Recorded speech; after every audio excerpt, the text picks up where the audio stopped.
Salve, time do Musicalizando! Hoje é um podcast diferente. A gente vai fazer um compilado, um grande compilado dos melhores momentos do ano.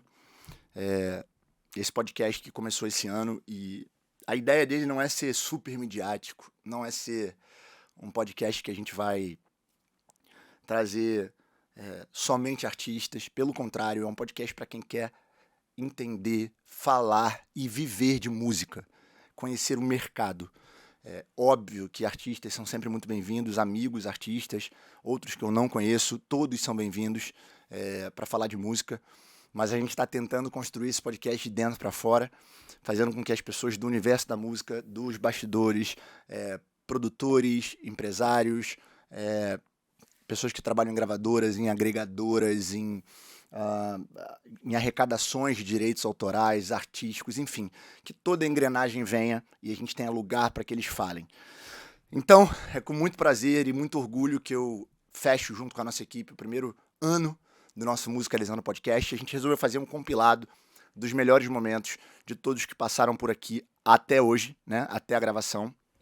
Então, fico muito feliz por esse momento e também queria agradecer demais os nossos patrocinadores, a Unvox, queria agradecer também a Stream, tanto a Unvox, que está desde o dia zero conosco, que acreditou no podcast, e a gente vai botar aqui no QR Code da tela que fica girando o link para que você possa entrar lá e comprar. A Unvox é uma empresa de eletroeletrônicos, eles têm uma caixa de som que aqui no Musicalizando a gente usa muito, tem vários outros equipamentos, caixas de todos os tamanhos, portes, funções, mas eu recomendo demais que vocês entrem aqui no QR Code. Caso não tenham um QR Code aqui, ou tenha e você não consiga através da sua câmera, tá lá no link da bio. E também queria agradecer a Stream, que é a primeira music fintech do Brasil, é uma empresa que financia, né, ela adianta de R$1.000 a R$1 milhão para artistas independentes, ela te dá um panorama da tua carreira, você pode entrar lá e fazer um diagnóstico de carreira completíssimo, em que você coloca apenas e gratuitamente, você coloca lá o seu Spotify, o seu Instagram e o seu YouTube, ou o que você tiver, e ela te dá um nível em que você se encontra dentro da sua carreira, se você tá ou não elegível para esse tipo de adiantamento, né, que eles fazem através dos seus royalties, através das suas músicas. E para quem quer entender mais, a gente também está deixando aqui um QR Code para que você possa botar a câmera e depois você vai direto para lá. Caso você não consiga, porque a tua câmera esteja com algum BO, ou você não esteja vendo na hora, tem também na descrição do vídeo. Assim como na descrição do vídeo a gente deixa um link ali da análise de carreira do João, que a gente fez através da plataforma da Stream, e um vídeo também daqui do próprio podcast com o Fernando, que é o CEO da Stream, e vai poder explicar melhor esse bate-papo de quase 1h30, falando sobre o que é Stream. Recomendo muitíssimamente, é 100% gratuito esse diagnóstico de carreira, entra lá, faça, você vai usar isso assim para tudo na sua carreira, vai ser um puta pontapé. Se você estiver começando, se você já estiver avançado, vale muito a pena, beleza? Então, lembrando que hoje é um podcast especial com melhores momentos do ano, uma retrospectiva. Eu espero que você tenha curtido e tenha aproveitado esses papos que a gente vem batendo aqui. Eu, muito sinceramente, do fundo do meu coração, tento dar o nosso melhor aqui para que isso possa ser ensinamento, possa ser aprendizado e não apenas entretenimento, e espero que isso tenha feito sentido para você. A gente se vê em 2023, óbvio que ainda vão existir aí, eu acho que 1 ou 2 podcasts até o final do ano, talvez um, mas hoje, na data que a gente está gravando, eu estou aqui desejando um final de ano maravilhoso, um Natal maravilhoso, e a gente se vê ano que vem para ir para 2023 ainda mais forte, com um mercado ainda mais forte, com super convidados de todos os âmbitos da música, de todas as engrenagens da música. E obrigado pela sua companhia. A gente se vê no próximo capítulo, no próximo podcast, seja ainda esse ano ou início do ano que vem, 2023. Obrigado, até! Se você levar em consideração Tia Avril Lavigne, cara, tinha uma Que tá voltando bombando agora, também, fazendo coisa com Mod Sun também, né? Então, o mundo naquela época tinha um lugar para esse tipo de banda, para as bandas de garagem, pro rock, pro punk rock, pop punk, emo punk, que deixou de ter por um tempo, principalmente aqui no Brasil, em função do que a gente vai falar aqui. É uma teoria muito minha, mas eu já analisei ela de diversos pontos e eu acredito que os precursores desses movimentos foram parando, e aí as pessoas que estão vindo, elas começam a se desinteressar, porque elas não têm mais os seus ídolos, os seus ícones. Então, você precisa desses principais pilares vivos para que aquele movimento continue vivo. E a partir do momento que os principais pilares... Não tem a renovação. Não tem a renovação. Você começa a buscar outros ídolos, outros Uhum. pilares, outros nichos, outros meios, outros gêneros. Porque você pode gostar daquele som, você pode ouvir aquele som pra caramba em casa, no teu carro, no teu iPad, no teu iPod, na tua vida. Mas como que você vai se tornar ou querer se tornar aquilo se aquele movimento não existe mais? Sim.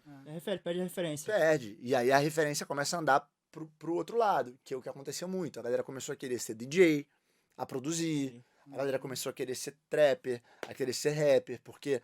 E aí tem uma série de outras coisas que envolvem isso, que é o... Ser mais pop com uma pegada mais MPB, né? Exatamente.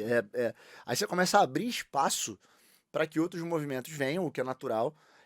Só que eu acho que hoje, com o digital, a gente não precisa mais, para que um novo movimento surja, terminar com outro. Acabar com sim, outro. sim. Tem lugar para coexistir. Isso era um problema antigamente, né? O Darwin chegou a assinar com a EMI na época, mas os lugares em gravadoras eram poucos e cativos e sim. competitivos, então a relação entre as bandas era boa na medida em que elas concorriam por um lugar ali dentro das pouquíssimas gravadoras que ainda tentavam vender disco, né? Sim. Em pleno 2006, né? Porque o Darwin pegou um momento em que pior momento do mercado Pior momento do fonográfico. mercado. Eu vejo gente, e vocês são mais uma prova disso, que começa com muito pouco. E aí não é nem o muito pouco ideal para se começar, porque o ideal, se você falar de ideal, vocês não tinham no começo da carreira de vocês um estúdio pago, clipes pagos. Então, assim, eu vejo gente que não sai nem da inércia esperando o melhor momento. E o melhor momento não existe. Exato. Você vai construindo, né, cara? Exatamente, cara. O melhor O momento dinheiro, é agora, ele cara. ajuda tem que pra- começar, cara, tem que fazer. O dinheiro é uma energia muito forte, né? Materializa coisas, né? O dinheiro é foda, assim. Mas se eu te desse esse dinheiro todo na mas época eu da acho banda de que ele- metal, fudeu, não ia dar Não ia nada. adiantar de nada, É, exatamente. de Ele nada. tem que Ele vir no só momento pra certo, na dosagem E ele potencializar. tem que certa. ser muito bem usado e administrado, tem que ter uma educação financeira também pra carreira, não é só na vida não, assim, porque também não adianta nada ter muito dinheiro, porque aí alguém chega com a informação errada, tu pega todo aquele dinheiro que tu tem e tu bota numa rádio, aí tu acha que aquela música vai virar, não sei o que, quando vê o dinheiro foi embora, tu não tem Ou mais então nada. faz um clipe muito E a caro e música não nem dá em foi, nada. sabe? A Tipo, música não pô, foi, não te trouxe show. Ao invés de fazer 5 músicas, faz uma música e um clipe e, pô, não dá em nada, sabe? Tipo, Cara, eu vi que você falou aí uma parada que não tá nem programada nas perguntas que a gente tem, mas eu queria entender. Você acha que hoje no topo da cadeia da música eletrônica é o Vintage? E onde você colocaria o Alok nessa história? Porque eu vejo que sempre que se fala de música eletrônica, o Alok, por mais que ele faça música eletrônica, as pessoas não colocam ele como esse cara, como o topo da cadeia. Colocam talvez ele dentro de um segmento maior, do pop, porque ele já é muito grande, não sei. Qual o teu entendimento disso? Assim, pessoal que é ultra fã de música eletrônica, de dance music, house, techno, trance, todos os subgêneros aí, é meio cri-cri, assim, meio xiita e tal. E eu acho que o Alok é o seguinte, ele também é um artista de música eletrônica, também. Mas o fato de ele ter uma carreira tão gigantesca, tão ampla, de um alcance tão, assim, tipo, você vai na rua aqui, chega no sinal, ele pergunta, sabe quem é o DJ Alok? Cara, todo mundo sabe. Sim. Todo mundo sabe. Mas às vezes você pergunta, sabe quem é o Vintage Culture? Nego? Sei não. Porém, assim, são dois artistas que lotam eventos de 10, 15, 20 mil pessoas, os dois. Talvez com mais força nesse público xiita, e o Alok um pouquinho menos de força, talvez, no público xiita eletrônico, mas uma abrangência monstruosa do público em geral, né? Sim. Então, eu acho que o Alok é isso. Ele transcendeu a música eletrônica. Ele é um artista pop, que também é um artista de música eletrônica, obviamente muito relevante, né? Ele tem uma relevância internacional no meio eletrônico muito grande também, de um artista mainstream eletrônico, né? Ele tá lá nas cabeças do Top 100 da DJ Mag, que é um ranking anual de relevância dos DJs, que existem muitos mercados que usam isso para saber o quão relevante é um artista ou não, ele do meio eletrônico. E é isso, eu acho que ele é um artista também de música eletrônica, obviamente, ele começou na música eletrônica, mas rompeu, né? Tipo, e assim, a produção dele musical também não tem limites, assim, ele não fica focado só no que são gêneros realmente da música eletrônica, né? Ele já lançou coisa de funk, eu acho, né? Umas coisas latinas, né? Sim. Coisas ultra pop. Sertanejos pra caramba. Também, né? Você acha que na carreira dele esses... Inegável que ele é gigante e que ele fez muito e faz pela música eletrônica. Cara, eu acho o Alok, desculpa te interromper, Imagina. mas o cara mais foda é quando você quer aprender sobre marketing de um artista. E acho que pra mim ele é o melhor de todos. Ele é fantástico, sacou? Tipo, eu sou, sabe, quando eu vejo o Alok, eu já tudo que ele toca ou tudo que ele faz vira ouro, assim. Mas ao redor dele, esse lance dele ter aberto muito a sonoridade ao ponto de gravar com a Simone Simaria. Luan Santana. Você acha que isso ou prejudicou ou ajudou dentro da cena eletrônica? Pra, assim, ser entendido como um artista eletrônico puro, 100% daquilo pra esse fã xiita, é claro que há um rompimento, não tem jeito, né? Mas tudo na vida são escolhas, né? Sim. Tipo, pra cada escolha uma renúncia, né? Aquela velha história. Então, ele, sim, pra ser entendido como um artista eletrônico puro, assim, e ele tem noção disso, sacou? Ele vem da família de... assim, os pais deles eram DJs e produtores de evento eletrônicos, fazem ali o universo paralelo e tal, né? Eles devem... Óbvio que eles sabem muito bem sobre essa história, né? Mas, sim, rompe, mas é uma escolha de carreira, né? Mas pô? ganha outro lado, talvez, né? Óbvio, sim, porra, ele ganha uma abrangência. Abrangência. Acho que talvez o propósito que ele tem na música seja se conectar com o maior público possível, né? Tocar o maior número de pessoas. Enquanto outros artistas vão querer mais ficar naquele nicho ali. E não tem certo ou errado, né? Separei aqui mais uma pergunta que eu quero fazer pro Lelê, que é o seguinte, Lê. Hoje a gente fala muito sobre isso no Musicalizando, no curso, né? Nos cursos, sobre a produção em si. Você acha que hoje é possível um artista que está começando a produzir com menos grana do que era quando você começou, do que era quando a grande maioria dos artistas que você produz hoje começaram? Acho, cara. Acho. Eu, quando comecei, eu produzia com menos grana, assim, cara. Às vezes, não vai com um produtor de ponta do mercado, vai com um produtor que está numa ascensão, que está buscando também espaço, ou você mesmo fazer alguma coisa por si só, a própria banda, o próprio artista. Cara, eu sou assim, eu sou 100%, como é que eu vou dizer, eu acho que a canção vale sempre mais do que uma produção, entendeu? Se a música sendo boa, a música é boa, cara, ela vai tocar as pessoas. Não tem produção que salve uma música ruim. A gente até usou isso num corte, né, há pouco tempo. Sabe, eu acho... O Papatinho me falou essa parada uma vez. eu acredito nisso, sabe? Direto. Eu acredito bastante nisso. E é uma coisa que eu acredito também. É difícil salvar uma música. Assim, pode envelopar ali de uma forma, tal, ficar um pouco mais agradável, mas realmente tocar as pessoas, não vai. E uma música, às vezes, simples e tal, uma produção simples, pode acabar acontecendo, ou pelo menos abrindo portas, abrindo a tua segunda porta. Sim.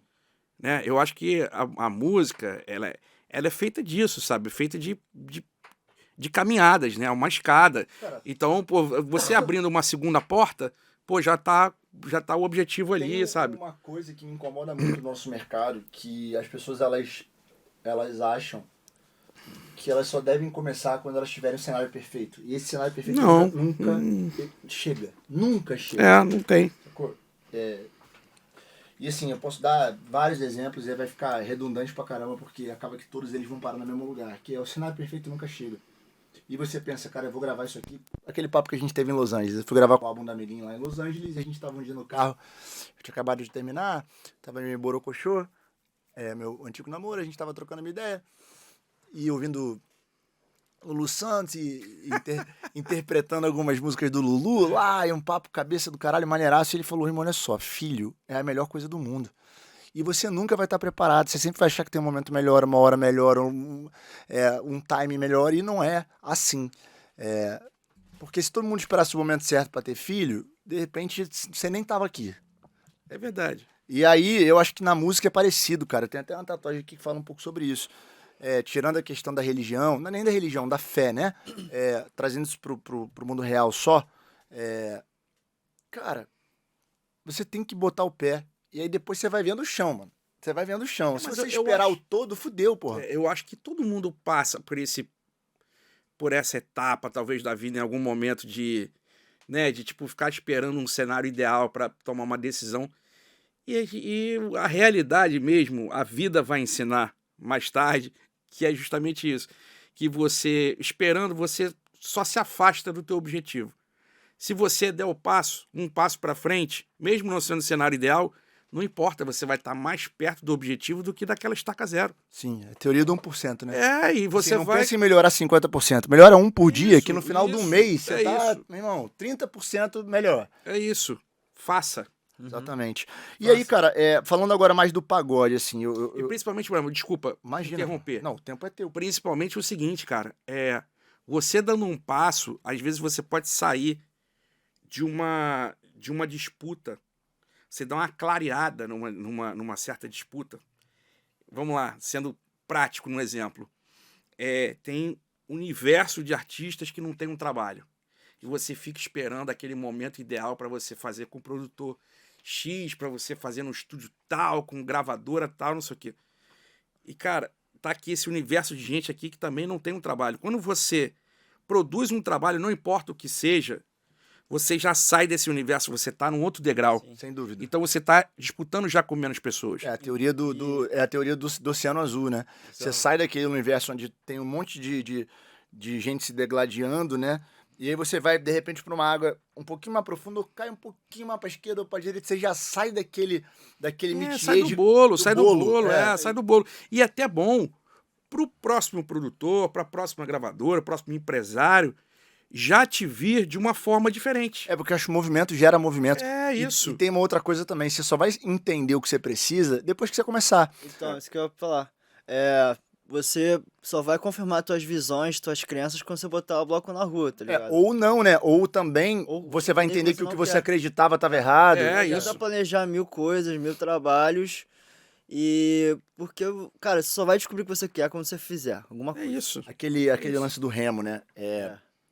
Um lado você tá num caiaquezinho, um lado do remo é o conhecimento e outro é a prática. Se você ficar só aqui, ó, na teoria, Vai ficar dando vai volta. ficar dando volta. Sim. Mas se você também só praticar sem buscar novas teorias, novas fontes, você dá a volta. Agora, você tem que aprender um pouco, pôr em prática. Aprender um pouco, pôr em prática. E aí, a gente até postou sobre isso esses dias. Pô, recebi uma gongada da galera do Buzzco, é isso? Buzzco? É Buzzco? Buzzco, Pô, um arroba que eu me amarro.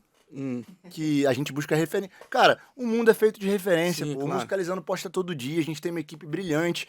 E às vezes a gente pega a referência Inclusive, acabei de ter uma ideia, mas vamos fazer um carrossel, um estudo sobre esse lance da teoria do remo? Vamos fazer, Maneiro, teoria né? do remo, pô. E esses dias eu me inspirei num post muito bacana da Buzzco, e que falava sobre o ciclo, né, da pessoa. Pô, eu tenho uma música muito boa. Aí eu, porra, publico essa música ou não? Não, melhora essa música. E não publico.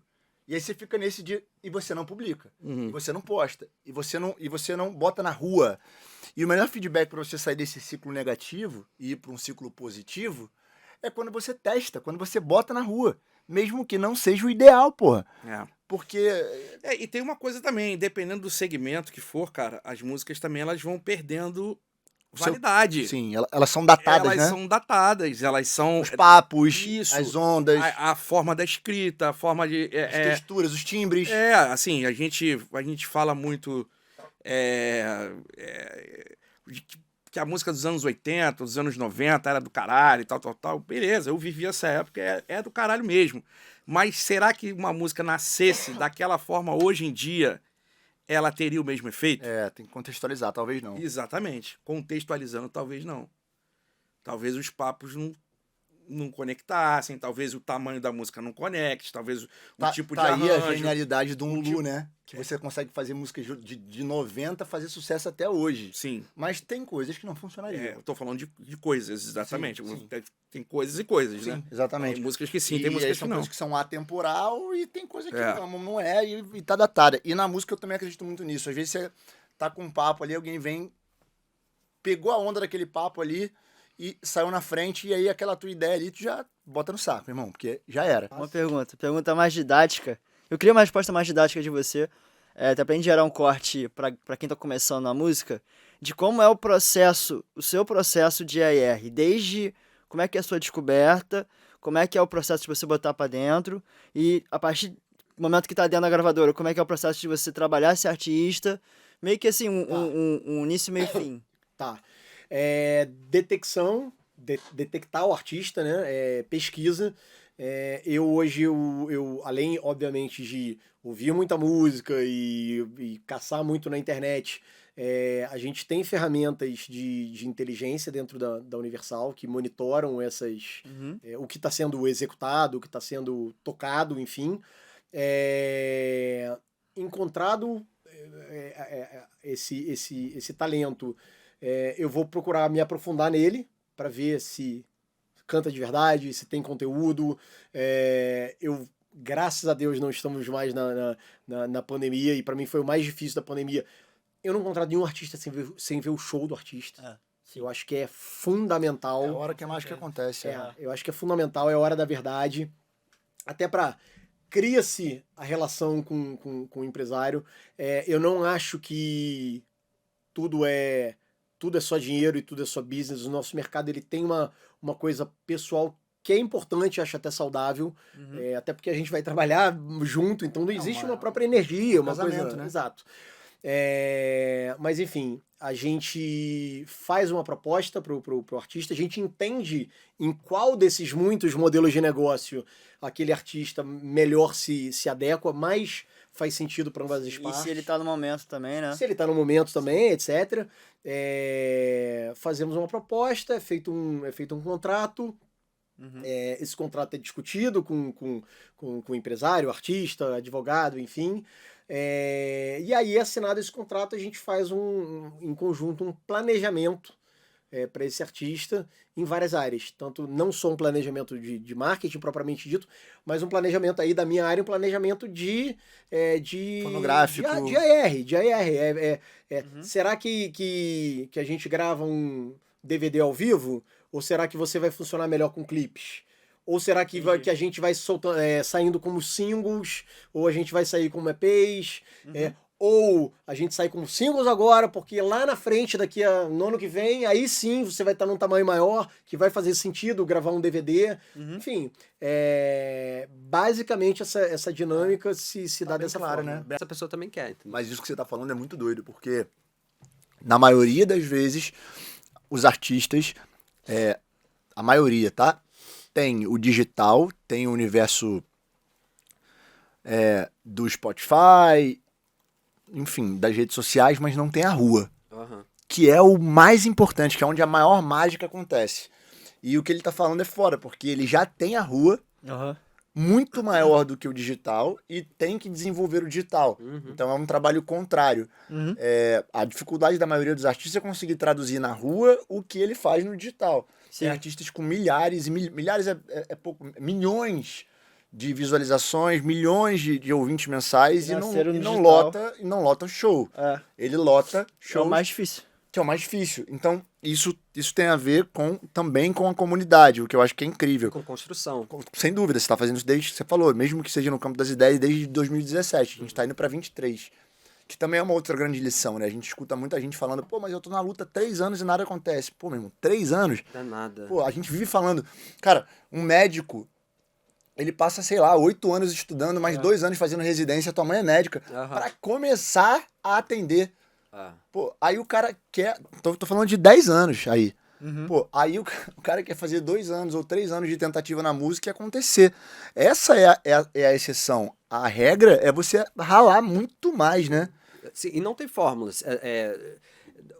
Aconteceu da Tribo Q nascer dessa forma, lá atrás, em 2017, para fazer um evento de 120 pessoas, e hoje está fazendo um festival de 6 dias na uma das cidades mais importantes do mundo, que é o Rio de Janeiro. Enfim, que foi uma coisa linda. Mas isso é a minha história, isso é uma coisa que eu aprendi também. Você pode olhar a história dos outros, aprender com cada trajetória, mas, cara, Só você vai saber lá daqui a alguns anos dizer como é que foi essa história, porque não dá pra gente seguir, não existe um mapa.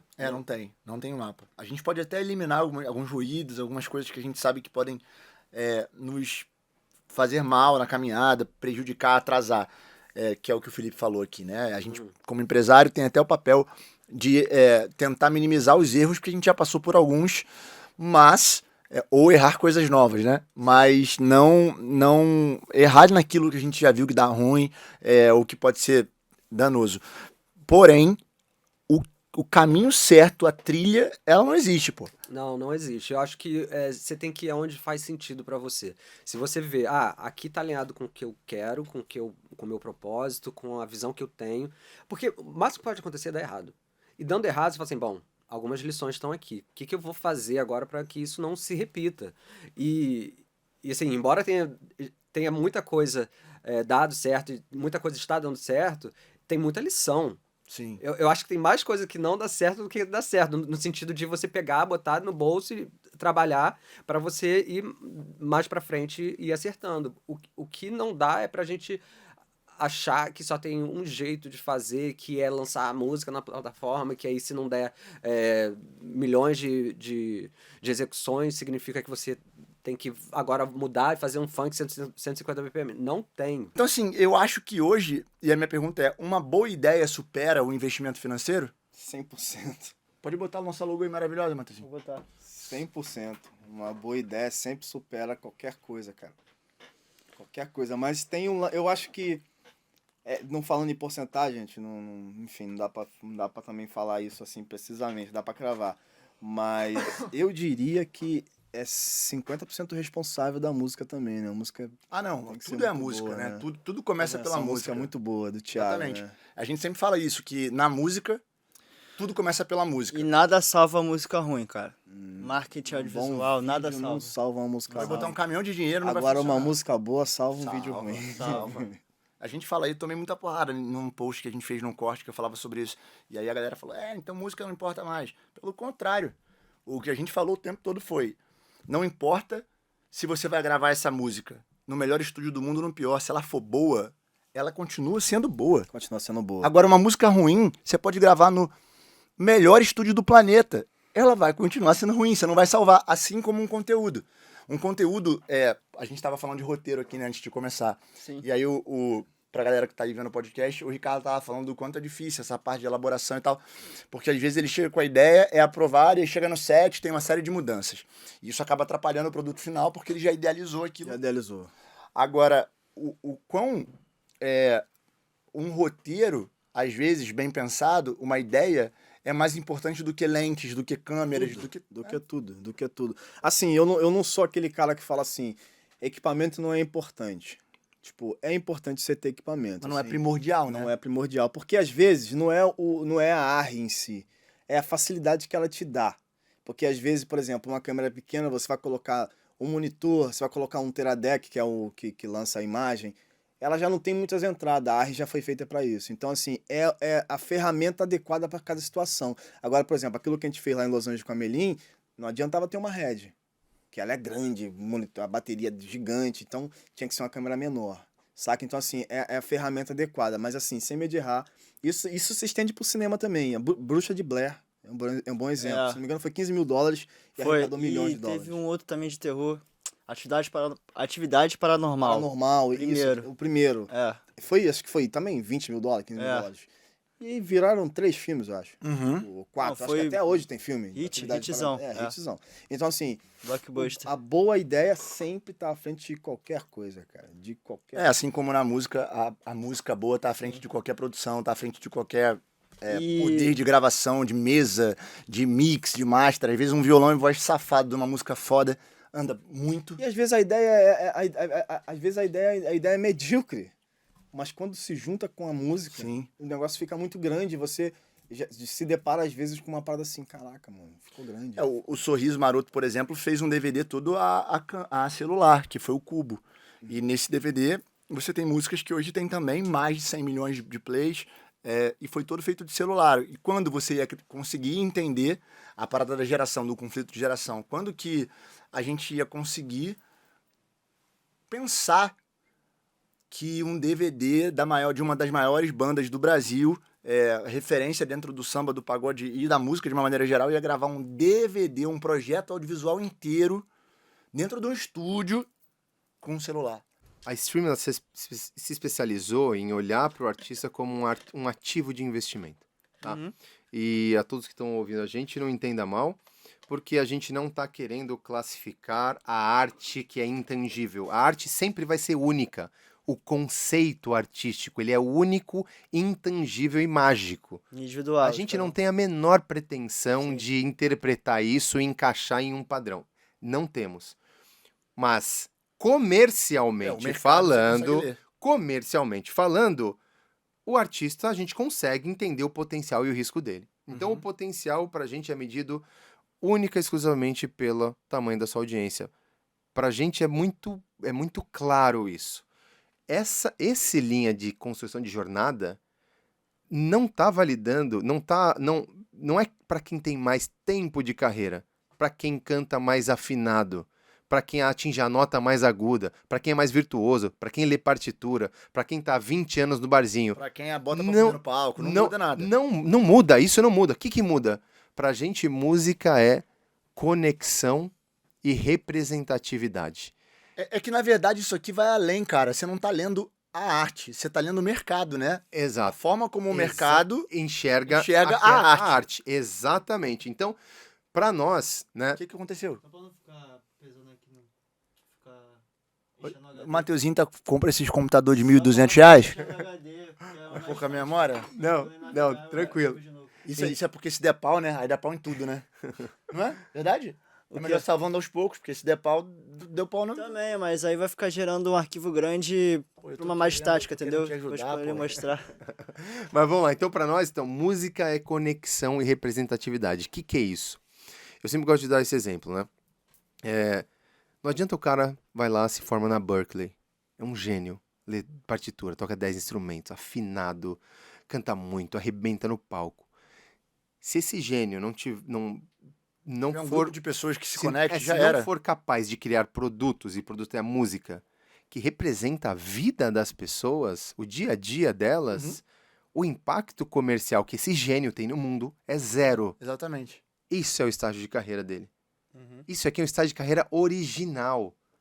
Então, eu não estou considerando aquele cara que está fazendo cover, está dando aula de canto, ou que está fazendo produção, que eles vivem de música, não da própria música. É diferente o contexto. Sem demérito a nenhum dos lados. Ele vive do music, não do music business. É isso. É porque ele vive da música, mas não é do negócio Isso, da não é da música dele. Cara, me conta. Diferença entre gravadora e editora, basicamente, dali a gente começa a dissecar isso. Vamos lá. Parece que é difícil, mas é bem óbvio se você parar para pensar de uma forma organizada e passo a passo.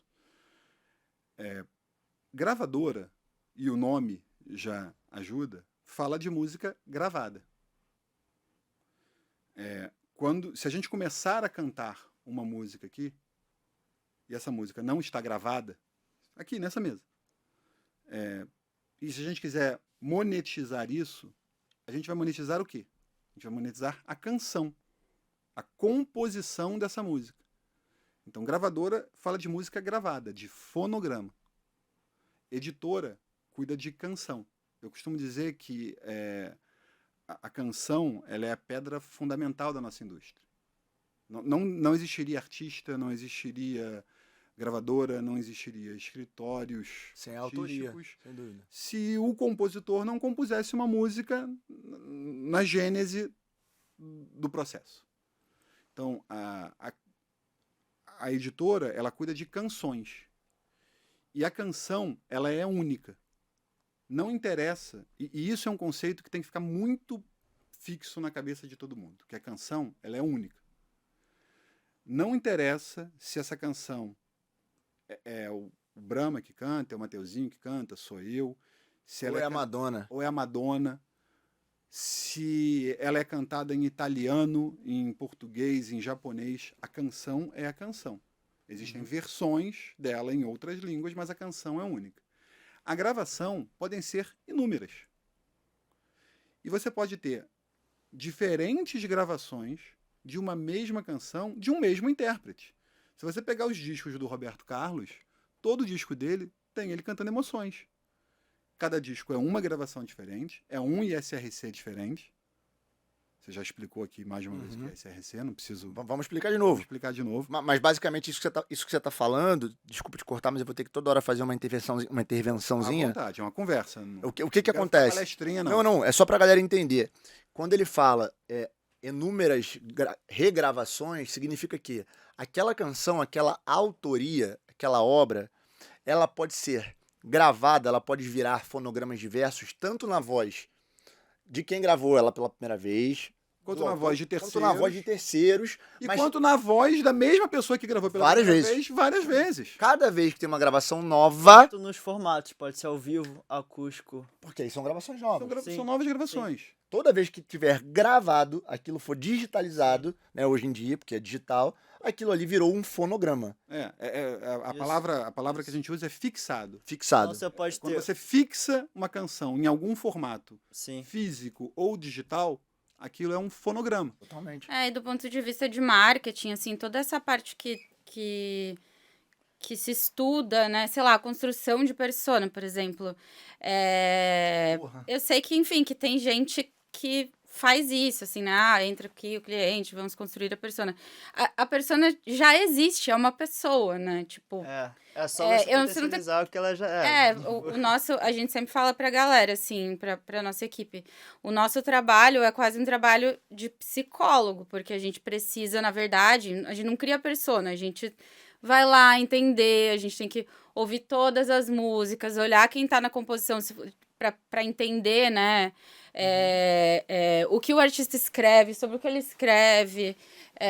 Tem que ir lá no YouTube, a primeira coisa, né? Quando entra um cliente, vai lá no YouTube, assiste todas as entrevistas possíveis que tem lá pra Esse conhecer mergulho é muito ele. importante. Pra conhecer, Sim, saber verdade quem dele, é, tipo, né? Não dá pra, assim, você esperar que venha do artista ou do escritório do artista uma cartilha de quem ele é. E seria legal, ajudaria bastante. Mas nosso mercado não funciona assim, né? Sim. Então E consumi-lo, basicamente, em todos os sentidos, né? Fazer a Exato. jornada do fã mesmo, né? Consumi-lo de Sim. verdade. Desde o consumo mais superficial, de escutar música, até você ver documentário, entrevista, até tá entrando na cabeça do cara. Eu tô em todos os grupos de fã, de todos chegar os nessa meus pergunta clientes, inclusive os clientes menores, assim, eu tô em todos os grupos de fã. E sempre tem alguém comentando, você é maluca, né? O que você tá fazendo? Tipo, não precisa, sua equipe inteira tá lá. Mas é que eu gosto de ver o que a galera tá comentando, porque lá a gente também pega Esse é o melhor feedback. insight, se eles estão curtindo, o que eles estão sentindo falta. E, por exemplo, às vezes eles dão um insight ali que a gente leva para o cliente, mas leva tão rápido, porque ainda está no grupo, o fã ainda não postou, que é uma coisa em que a gente se sai muito bem, assim, né? Por exemplo, lançou a música e aí deu pau no Apple Music, né? Que sempre acontece, eventualmente. A música é mais chata. Aí, às vezes demora, né? Quando tem o horário lá, o time release. Alô, Danilo. Fica a dica aí, hein? Vamos voltar aqui, vamos vir aqui no podcast pra explicar por que tá dando pau. É um Eu negócio... adoro o serviço da Apple, mas foda Sim. isso. É foda. Mas falando de som, não é jabá, não. Caralho, esse lance dele Não. de ter uma qualidadezinha melhor faz maior diferença. É Dolby Atmos, Eu uso né? um Shure, um fone de ouvido bom pra caramba. Pra poder fazer minhas paradas na academia, ouvir meu som, viajar ali no meu cantinho. Não, é outro nível Cara, de foda. entrega de qualidade de som. Muito diferente. É muito foda. É o Dolby Atmos, aí eles mixam em 7.1, né? Sim. E até mesmo se você tiver num fone de ouvido, a sensação já é outra. Você não Sim. precisa do 7.1 armado, né? Uhum. Já é o espacial no É fone. muito incrível. A gente ama também. Os meus discos favoritos, assim, eu ouço sempre na Apple também, porque tem essa experiência, né? Eu uso bastante o Spotify para descobrir música nova, assim. Porque eu gosto muito do esquema das playlists, mas a Apple, a qualidade do som é incrível, né? E aí, continua contando, que eu te cortei. E onde que eu tava mesmo? Dos grupos de fãs, né? Ah, Uma tá. resposta muito verdadeira Por também, exemplo, né? deu um negócio lá na Apple, que às vezes dá o delay do time release. Aí a gente ainda nem chegou lá, porque a gente tá trocando capa, o artista tá falando, já é 21h01 e ainda não saiu o story. Aí Os maiores faço fiscais. isso. Verdade, Então a equipe tá toda naquela função de subir todas as coisas ao mesmo tempo que a gente precisa subir, trocar capas de todas as redes, de todas as plataformas e tudo mais. Aí já aparece lá no grupo de Fogging falando, não saiu na Apple. Aí eu já vi lá, peguei aquela informação e joguei no grupo do cliente, pessoal, não saiu na Apple. Tipo, beleza, já vamos avisar. Então, sai muita informação dali, muito rápido, e eu gosto muito de estar, porque é isso, é o feedback do nosso trabalho, porque o trabalho que a gente faz no fim é pros fãs, não é, né, pro artista, assim, é pros fãs, é pra eles que a gente entrega, eles são nossos clientes, né? Sim. Então eu gosto muito de acompanhar esse movimento, assim. A gente falando, porra, eu não sei aonde eu quero chegar, eu só sei que eu quero isso, viver de música, eu só sei que eu... E às vezes você precisa começar a dar os passos, né? Porque à medida que você vai caminhando, que você vai começando a ter novos insights, ter novas ideias.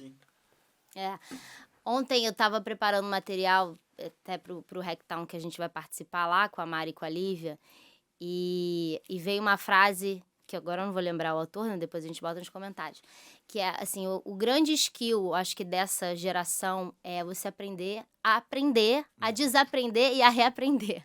Então, acho que é por aí, assim, você tem que estar disposto ao que vier, a se adaptar, a improvisar, a se reconstruir, porque ninguém imaginava o que ia acontecer na pandemia e a ascensão dos vídeos curtos, a ascensão do TikTok e os outros players digitais se moldando para atender essa nova demanda de consumo de conteúdo. Ninguém estava pronto para isso, ninguém fazia ideia. Sim. Então, acho que você tá sempre numa zona assim de pronto para ir para algum lugar, Sim, pronto para entender cara, para onde você vai agora. Isso que você tá falando, eu acho que eu concordo plenamente e eu também penso muito sobre isso, assim, eu tiro algumas horas do dia, assim, pra ficar refletindo. Horas é muito, né, mas talvez alguns minutos, assim, quase uma hora, todo dia, principalmente quando eu tô caminhando, correndo na academia de fone de ouvido, e aí eu fico pensando muito nisso também. Eu vejo muita gente engessada, né, à medida que isso é muito paradoxal, porque é uma geração que tem tudo pra poder ser, fazer de tudo, né? Ser muito versátil, mas ao mesmo tempo, qualquer coisinha que saia do combinado, que saia do trilho, é um desespero. Eles não sabem lidar com adversidades, com mudanças, Caralho, tem que ser o que tá escrito. Se sair uma vírgula, dá um tilt que eu falo, porra, mano, será que essa pessoa nunca, sei lá, eu fico pensando assim, nunca combinou com um amigo de sair, deu uma merda, no meio do caminho eles tiveram que rever. Eu acho que já é uma geração que tá tão protegida por algumas coisas que realmente a galera não sabe lidar com o imprevisto. Acontece um BO e a pessoa se desespera e não consegue ter calma de olhar pro lado e falar, calma, se eu ajustar isso aqui, dá certo. Isso que você tá falando pra mim, cara, é um grande segredo de pessoas que se dão muito bem no nosso mercado. Que são pessoas que conseguem entender nessas lacunas, nesses problemas, nessas picas que acontecem, grandes oportunidades de sair da caixa, dessa tão famigerada caixa que todo mundo fala, tem que pensar fora da caixa. Mas pensar fora da caixa, pra mim, assim, sem querer ser palestrinha, nada mais é do que você realmente olhar e falar, calma aí, cara, o que dá pra resolver aqui, o que dá pra fazer, tentar buscar outras armas que você tem ao teu redor para poder sair daquela furada ali, dar soluções. E eu vejo que as pessoas não conseguem fazer isso, das coisas mais simples às mais complexas. Cara, isso é um achismo meu ou você também sente isso? Cara, eu acho que acho que talvez seja das minhas maiores facilidades, para não dizer fortalezas, é a minha capacidade de improviso, assim. Para mim isso é simples, mas eu vejo que para muitas pessoas isso é mais difícil. Para mim é mais difícil eu olhar a médio prazo e planejar e fazer planos muito concretos para daqui a, sei lá, 6 meses, 1 ano, 2 anos. Do que sair de uma furada do dia ali. Vou levantar hoje e vou ver no que vai dar. Putz, é por aqui, por ali, lá. Mas eu acho que, na verdade, são paradigmas de pessoas, assim, paradigmas de cérebros. Sim, totalmente. E também, a mim, por exemplo, por outro lado, me falta essa capacidade de concentrar e planejar e olhar lá na frente, etc. Mas eu acho que são seres humanos que nascem com um pouco mais do lado de cá, outros que nascem um pouco mais do lado de cá, e a gente vai tentando costurar. Mas eu realmente acho que a capacidade de improviso nesse momento que a gente vive... É fundamental, né? É fundamental, cara. Tem que tem que se colocar pra jogo, assim, né? É se ver é se entender vulnerável e... Eu acho aí, que o isso eu gera um faço pra valor fazer muito aquilo? grande, né? Porque isso não se ensina, né? Isso você você pode até tentar treinar, mas eu acho que não tem uma faculdade de improviso, né? Não tem uma escola de improviso. Você tem que É. aprender com a vida, né? Se É. predispor, foi o que você falou. A desaprender, a reaprender, né? A eliminar algumas coisas do teu HD, algumas crenças que te limitam, outras que você não teve, para que você possa ter e passar a pensar de maneira diferente. É complexo, é um papo meio viajandão até, mas é porque, como eu te falei, né? Acho que a melhor maneira da gente aprender é ouvir a história dos outros, né? Não necessariamente a gente precisa passar pelas mesmas coisas que aquelas pessoas passam. Diferente. O contexto daquela Pô, comparação, verdade ela diferente. nunca vai ser real, sacou? Nunca. E é só a trajetória que vai te jogar lá, velho. Não tem jeito. A gente vê o quão importante foi e tem sido a nossa, velho, até hoje e pra onde a gente quer chegar também. Por exemplo, o DVD de 2005 não ter saído. Imagina nós, moleque, Imagina se 14 saísse, anos, cara, sair. se desse certo, De bicho. A repente gente ia queimar uma largada ali, né? Se tá Mas preparado. totalmente, cara, totalmente despreparado, tanto musicalmente como psicologicamente, pô, criança quase, né, velho, saindo da... Verdade. Então, assim, a gente vê o... E vocês acham que, bem ou mal, mesmo vocês terem tendo parado a facul no meio, nem sei se pararam ou chegaram a se formar, mas... Todo mundo formou, pô. Todo mundo formou? E aí, eu querendo parar os caras formaram, porra. Tá achando que tem a mesma vida que Velho. eu, parou não. Cara, e você acha que a facul, de certa forma, ajudou? Cara, muito, muito. A gente comenta isso sempre. Até Pedrinho fez jornalismo e, tipo, a oratória dele, a escrita dele é totalmente diferente, claro, do que ele era e de qualquer um de nós também, assim. A percepção dele é diferente, tá ligado? Doideira mesmo. O Pedro compondo é bizarro. O próprio GP, que é arquiteto, velho, ele traz isso pra uma música de uma maneira muito louca e até nas funções burocráticas, assim, ele consegue organizar de uma maneira muito foda. Que arquiteto tem uma maneira de Pô, cara, ele é pra incrível, montar o assim, cenário, bicho. assim, quando alguém vai, né, o cenário dos DVD, dá Isso é bem legal, quem né? consegue argumentar de uma forma mais precisa, né? É ele. E até demonstrar no desenho o que a gente quer chegar, né? Porque ele é a essência também, né, velho? São 6 essências, 6 pilares, né, bicho? Eu fui pra oceanografia, então eu tenho essa visão, porra, do planeta também, que a gente consegue trazer pras letras, tá ligado? Mais uma consciência, assim, ambiental, talvez. Legal. Pô, tem uns caras, o Caranzão sempre foi também um linha de frente, tão comunicativo, né, velho? Então ele faz muito bem essa parada. Igual o Barata e o Leandrinho também são advogados, então também tem essa visão, tá ligado? É muito louco como cada um consegue transpor essa parada, não só pra escrita, mas no swing e na vivência, velho. Porque assim, é até difícil explicar isso, tá ligado? São coisas que a gente percebeu ao longo do caminho e a gente percebe hoje cada uma coisa diferente. Seja no palco, tá ligado? Ou na nossa vivência, que a gente começou a ver da galera falando também de tipo, porra, velho, olhar vocês, essa amizade aí que vocês têm é diferente, cara. E a gente, caralho, 20 anos do lado do maluco e, pô, é verdade, né, cara? A gente consegue transmitir isso de uma maneira que... Já parou pra sei lá, pensar velho, nessa não tem porra? Eu outro dia tava lendo, se tu descer aqui agora do estúdio, for ali no banheiro, e tu cruzar com um maluco, o maluco virar pra você e falar assim, mano, tô achando que, cara, hoje tu não deve atravessar a rua, não. Se tu for atravessar a rua hoje, eu senti aqui que tu devia pegar um carro pra atravessar a rua. Tu vai ficar noiado, provavelmente tu vai passar o dia todo pensando nisso e não vai atravessar a rua. Só que se tu sente isso, ninguém te fala, mas você sente, porra, eu não devo atravessar a rua hoje. Tu vai falar, que se for, é paranoia, e vai atravessar. Então, às vezes, você deixa de se olhar, de se ouvir, de se perceber, e precisa que alguém vire pra você e fale, porra, tu já viu como é que tu é abençoado? Tá há 20 anos com os caras, não briga. Porra, não briga, né? Não briga é utópico, assim. Se briga, mas se entendem, tem uma relação fora, e o caralho, você precisa ouvir de alguém, né? Isso que você falou agora é muito doido. A gente precisa ouvir de fora o feedback. Às vezes a gente não consegue se ler, se ouvir, mano. Mas tem que ouvir o outro pra poder Exato. Isso sobre acontece, algo, né? na família acontece isso, né, velho? Seja com o pai falando, mãe fala direto, mas você tem que ir fazer, tomar na cabeça. Ou se alguém fala, seja um profissional ou um amigo mesmo, qualquer outra parada, você já entende de uma maneira e absorve de uma maneira diferente. Existem hoje alguns mitos que a gente tenta quebrar aqui. Um deles é, cara, você precisa de muita grana pra gravar um material, e a gente volta sempre nesse assunto, porque por mais que a gente reforce isso, as pessoas não entendem. Você já gravou clipe com, sei lá, chutando aqui, 5, 10 mil reais em algum momento, e já gravou clipes de 150, 200, 300 mil.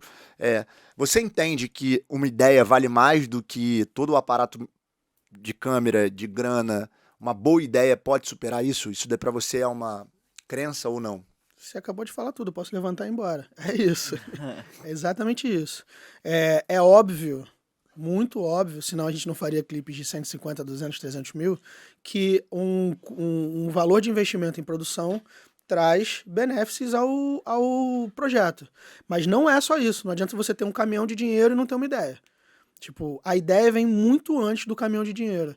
E muitas vezes, muitas ideias conseguem ser executadas com pouco, sabe? Assim, não é 100% das vezes, porque eu vou estar até jogando contra as coisas que eu faço, mas sim. E principalmente para quem quer começar a fazer, que foi o que você falou, para quem quer dar o start nisso, cara, esquece grana. Hoje em dia, cara, você tem celular com capacidade de câmera. Você tem câmeras muito mais acessíveis, sabe? Você quer começar a gravar, você gasta ali, é dinheiro, mas você gasta R$4.000, você monta um setzinho de câmera e lente e vai editar o seu clipezinho. Então, assim, não é só dinheiro. Eu bato muito nessa tecla. Mas é muito confortável você falar isso porque você trabalha com câmera de cinema. Mas não foi sempre assim. E hoje em dia eu ainda trabalho com câmeras que não são câmeras de cinema para determinados trabalhos. Eu acho que o fundamental é a ideia e principalmente entender quem é o seu artista, né? Se você é o produtor do conteúdo entenda quem é você naquele momento, o que você quer produzir, para quem você vai entregar. Se você está gravando pro teu amigo que está com a carreira de rap começando, quem é esse artista? Trata ele como um artista, com quem ele conversa, entende qual é o projeto, que dali surge uma ideia e com uma câmera na mão você consegue executar e botar para andar, sabe? Eu acho que o rap é muito isso. O rap hoje em dia, o trap, tem muito case de sucesso desse tipo de coisa. Sim. Muito case de sucesso. De uma ideia, o cara foi ali, pegou e andou, sabe? E não é só... O sucesso não significa só a visualização. Porque muitas vezes a gente vê algumas coisas que não tem tanta visualização, mas tu vê, cara, isso tá bonito, esse artista é maneiro. O cara que dirigiu isso é bom. E aí, esse clipe não te deu milhões de visualizações, mas... Te posicionou. Te posicionou. É porque às vezes as pessoas não entendem isso, né? Isso. O videoclipe, pra mim, hoje ele é essencial tanto quanto a música, porque as pessoas vivem num universo hoje audiovisual. Então não adianta, cara, você... E também tem vários outros fatores. Hoje o YouTube, onde as pessoas mais veem, na maioria das vezes, é tido como segunda tela. Porque as pessoas botam ali o áudio, saem, vão fazer outra coisa e ficam ali ouvindo. Mas, ao mesmo tempo, os poucos ou os tantos que vão ver, não importa se poucos ou muitos, quando eles estão vendo aquilo ali, eles não estão só vendo pela música, eles estão vendo porque no clipe você passa uma ideia da tua estética, do teu branding, da comunicação que você quer no teu álbum, na comunicação que você quer das tuas músicas. Então, nem sempre é view, realmente é isso. Às vezes é só se posicionar, né? É isso. E existe também o lance, eu costumo falar isso, que o clipe ele é um investimento, porque ele, pro artista ele não vai te gerar dinheiro diretamente, né? Não é uma coisa que, tipo, você não tá vendendo clipe, né? Igual você vende disco, vende música. Mas ele gera valor, que é diferente de dinheiro. Então... Mas hoje até gera. Gera. Porque com a quantidade de plays que você tem, você volta o teu royalty, né? Colocando em alguém que tá começando, isso não vai não vai voltar. Não vai voltar. A gente vai voltar em show. Vai voltar de outra forma. Mas não é diretamente. Mas quando você agrega um valor à sua carreira, isso vai vender um show. Ele é importante pra tornar o artista que tá começando mais artista, entendeu? Isso. Porque posiciona ele num degrau ali de o cara é artista mesmo, entendeu? Porque só artista mesmo que faz clipe. Mas seja um clipe barato, é um clipe, entendeu? É um produto artístico bem forte, entendeu? E você vai ver clipe barato ruim, e você vai ver clipe barato bom, e vai ter clipe barato muito bom. Cara, o Show das Poderosas, que a gente falou ainda há pouco, é um clipe barato. Pelo tamanho da estrutura, ninguém ganhou dinheiro. Exatamente. Ninguém ganhou dinheiro com aquilo ali. Mas olha onde eu tô. Tô dando entrevista sobre o clipe aqui 10 anos depois. Entendeu? E é uma parada muito maneira também isso que você tá falando, porque às vezes a ideia das pessoas do que é barato e é caro é muito subjetiva. Por exemplo, você falar de um clipe da Melim, eu lembro exatamente disso. A gente pode falar de números aqui, não tem problema, o tempo já passou. E a gente tá aqui também pra desmistificar algumas coisas, então nada melhor do que falar de números. Cara, botamos o Calvino numa furada. Falamos, irmão, a gente tem aqui 30 mil pra 2 clipes. Lembra disso? Aí ele falou, cara, não fudeu, vamos ter que ir pra uma externa, pegar um lugar foda, roteirizou, junto também, os artistas sempre muito presentes, e fomos. Aí o que ele fez? Eu lembro claramente, ele dividiu, ele botou 17 mil pra um clipe, 13 mil pro outro. Aí usamos casa do pai deles, numa cidade perto aqui do Rio. Usamos Niterói, numas locações muito fodas, que são alguns hacks que eu quero que ele fale. Porque às vezes, cara, você vive numa cidade ou num lugar que você já tem muita paisagem bacana, você já tem muito pico maneiro. E hoje, como ele falou, com câmeras, com lentes, cara, você consegue alugar uma câmera. Hoje em dia você aluga câmeras fodas por R$1.000 e poucos, faz uma diária foda, pega o cartão, passa tudo pro teu computador, acabou. Tem que saber usar. Então também tem um perigo nisso aí. Às vezes também, eu vou complementar o que você falou antes, mas às vezes também a gente fica com tanto olho grande, digamos assim, se eu botar uma C300 Mark III no meu set, uma Red, eu vou resolver o meu set. Não. Às vezes, você com a sua câmerazinha na mão, sabendo lidar com o seu equipamento, vai entregar muito mais do que se você alugar uma câmera. Sim. E aí, às vezes, a gente tenta... Eu vejo isso acontecer muito de pessoas que vêm trocar ideia comigo. A pessoa tenta inflar a estrutura sem saber como utilizar essa estrutura. Então, você vai alugar uma câmera grande, você precisa de alguém que saiba utilizar aquela câmera, vai precisar de um assistente, vai precisar de um foquista. Entendi. Você vai inflando a tua equipe e, no final das contas, você com aquela câmera na mão tinha resolvido melhor. Maneiro. Sabe? Eu acho que tudo, cara, é tudo muito dinâmico e volátil. Vamos trabalhar dessa forma. Você tem que entender o que é o seu projeto. Eu bato sempre nisso. Qual é o seu projeto? Vamos lidar as duas pré-produções que a gente está fazendo agora? A gente vai fazer 2 clipes do Melim agora. Um deles é um clipe que a gente vai pro meio do mato, filmar em montanha. E o outro é um clipe dentro de uma casa, com histórias acontecendo naquela casa. Eu tô lidando com uma equipe completamente diferente nos 2 clipes. Completamente diferente. Porque eu sei que eu vou ter que subir montanha, subir trilha, carregar equipamento de um jeito diferente. Essa equipe aqui é uma equipe específica para isso, adaptada, menor. Foi o que eu te falei, os custos... Nem tem como subir todo mundo. Isso, como é que eu vou... Exatamente. Então, assim, eu tenho que adaptar os meus custos para montar o que vai ser necessário para entregar aquele trabalho. Se eu quiser montar uma grua, um mega movimento lá em cima, eu tô lascado. Aí virou Hollywood milhões. Não é isso. Eu entendi qual é o projeto que eu vou entregar. A equipe do outro clipe, que é um clipe interno, aí eu tenho um eletricista, eu tenho equipe bonitinha, que é outra demanda, é outra coisa, entendeu?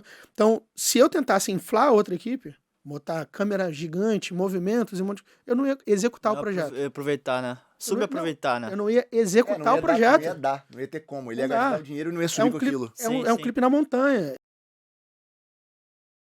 A coisa difícil do bar, que eu vejo muita gente, é que quando você canta um repertório muito grande, cara, que vai, sei lá, dos artistas mais diversos, com seus timbres de voz mais peculiares, e você canta esse repertório todo, e você tenta ser todo mundo dentro de uma noite, é muito complicado depois para você se achar dentro daquilo ali, né? Por isso que às vezes eu vejo a grande dificuldade do músico de bar, do cara da banda cover, é ter uma individualidade dele, é ter o traço dele, porque ele é o Kiss, ele é o Dinho Ouro Preto, ele é o Rogério Flauzino e é o Queen na mesma noite. Existe muitas personagens. Então, se você canta tudo, você não canta nada. É por isso que o The Voice não revela absolutamente ninguém, porque ele só revela vozes. Não, cantar, você pode cantar qualquer coisa. E pra mim nem é mais, cara, um super ponto, tá? Posso ser muito julgado com essa minha fala, mas hoje o cara cantar pra caralho, pra mim não é mais um super ponto. Totalmente. Você precisa trazer um recado até o final. E o que é muito interessante hoje, que é uma coisa particularmente nova dentro da história, são personas vendendo músicas, mas assim, você compra a persona. Você compra aquela persona que significa algo para um determinado nicho, para determinadas pessoas. Ela é um abre-alas de uma bandeira que é interessante e, consequentemente, ela canta também, ou ele canta também. É muito interessante esse culto às personas. Como tudo na vida tem né, seu lado bom, seu lado ruim, mas isso é uma coisa interessante acontecendo agora, assim, né?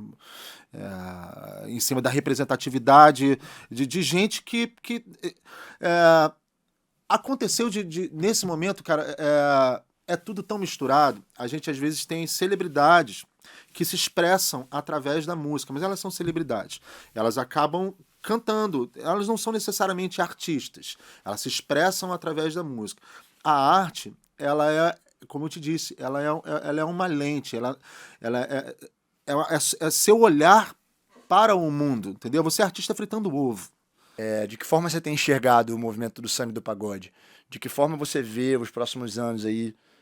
Você acha que está mais oxigenado, que tem coisa nova chegando? O que você, quando você olha assim pro projeto Guga e pro mercado para daqui a alguns anos, 2, 3, 4 anos, o que você pensa? Cara, eu acho que tá existindo uma renovação muito, muito legal, né, de novos artistas mesmo, né? Posso citar aqui Marvel, Mateuzinho, Gamadinho, uma porção de gente do segmento. Verdade mesmo. Né? Até o próprio Lei também. O Lei nem chegou ainda, mas é isso que você tá falando. Você falou agora rapidamente aí, eu falei, caralho, mesmo, rapidamente você citou ali 4, 5 da nova safra já, nova né? ali, que tá ali rodeando, tá tentando ali um espaço, sabe, nessa gama de artistas.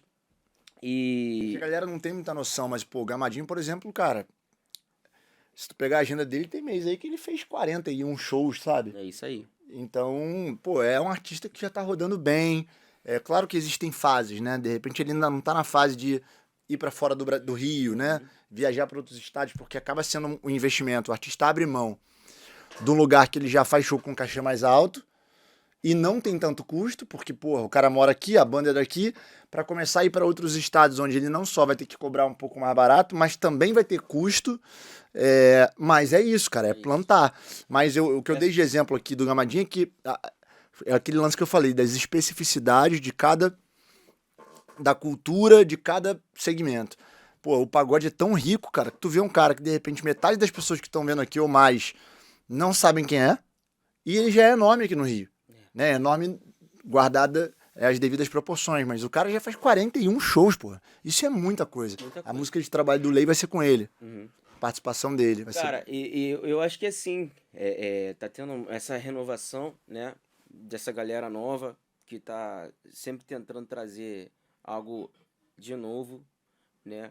A gente já sabe aí que dos que estão na frente, a gente pode citar ali o Menos é Mais, o De Propósito, uma porção de artistas ali que vieram nessa leva, e eu acho que principalmente através desses grupos isso deu uma visibilidade e abriu ainda mais as portas para os novos também mostrarem esse trabalho, né? Eu acredito que pro meu trabalho, cara, é um trabalho assim que é autoral, então é um trabalho que se leva um tempo pra galera entender como o que entender as músicas, enfim, leva um tempo, né? É como se fosse realmente um artista de álbum, né?